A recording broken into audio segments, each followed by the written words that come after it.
Okay, and welcome to the Comfort Cartoons Archive, the show where I am adding up every single item, SpongeBob and Nickelodeon, to our counter for Comfort Cartoons to cover and archive as many items we can in this virtual online museum. Today, we'll be covering the macaroni and cheese Kraft dinner that came out in 2002. Hot topic because it is going to be remade very soon here. They have made other SpongeBob mac and cheeses throughout the years, but mostly people that are really into SpongeBob knew about them. But as of recently, there's been some rallying on Twitter in order to bring it back, even though I think it was around just like less than 5 years ago. But I'm all for it, and it'll be using the same original shapes, essentially being a replica of this one you see here, the original one that came out in 2002 with the mac and cheese still contained inside of it. So let's cover the box, and not just that, add one counter onto our Nickelodeon counter and also SpongeBob counter. So taking a closer look at the box, you have the original green label SpongeBob. This is his handout design that you'll see on so many of the original 2002 to 2005 products. You've got the OG SpongeBob logo with the Nickelodeon jellyfish, and of course you get that Kraft Dinners text, and of course the classic Kraft logo that I don't think really has changed at all over the years. The mac and cheese text definitely has, but not that Kraft logo, and it says new right there on screen, which is definitely not the truth over 20 years later. You'll see it has some bikini bottom bubbles kind of surfacing around the box next to SpongeBob. It kind of just gives you the vibe of the entire bowl of mac and cheese being underwater, which I think is so cool. On the side profile, you'll see it has the pressed here top back, and you also have the character names on there. And you'll have the different macaroni and shapes, including SpongeBob, Patrick, and also Squidward and Gary. And funnily enough, you'll notice that only SpongeBob's name is actually trademarked, whereas Patrick, Squidward, and also Gary's are. Gary is a very open name. Patrick's star is pretty open too, but Squidward, I think they could get away with trademarking. Maybe they have by now. The use by date is 2002, so definitely expired. It's a good source of calcium, and of course has instructions on how to make mac and cheese, which is probably one of the easiest, most convenient foods to cook ever made, being that you can cook it with your microwave or anything really that can boil water. Although it does ask for butter, milk, you don't even really need that, but it does definitely make it a little better. Has the Kraft.com logo. On the other side, you'll see the nutritional effects, including the calories all the way down to the grams of fiber in the container. The newer products do say no artificial ingredients, saturated fats, and a few other things. I don't know if that means that the older ones do, but nonetheless, this one doesn't necessarily say that it doesn't have those things on it. On the bottom here, you can see it's a little bit dirty from the years of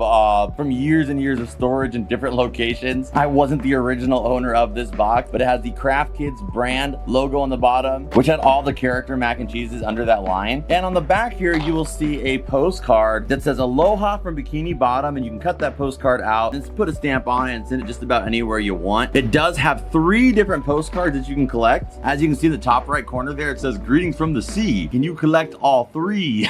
Which I love the wordplay there. Have an adult help you cut out the postcard and send it to friends and family. So this is just one of the 3 different postcard designs. I would love to get the other 2. And on the top here, you will see it has the postcard on the back, little reminder as you're opening the mac and cheese, and some of those same logos we saw throughout it, except for one SpongeBob logo that has SpongeBob next to it. So on that note, that covers the 2002 SpongeBob SquarePants Kraft mac and cheese. I have so many memories eating these throughout the years, not just this original one, but some of the other iterations that have come out after this. We will be covering some of those in the future as well, but I think it makes sense to start off with the very first one ever, the 2002, the lack of green but green label SpongeBob mac and cheese. I hope you guys enjoyed this video. If you did, hit the like button. I would greatly appreciate it. If you want to see more other awesome SpongeBob and Nickelodeon items, go check out the channel where we're archiving every single item in this collection, either by set or one at a time. And if you guys remember these or ate these growing up, let me know in the comments down below. Subscribe, check us out on Patreon, all that great stuff. But I will see you beautiful people in the next archive video. Bloop!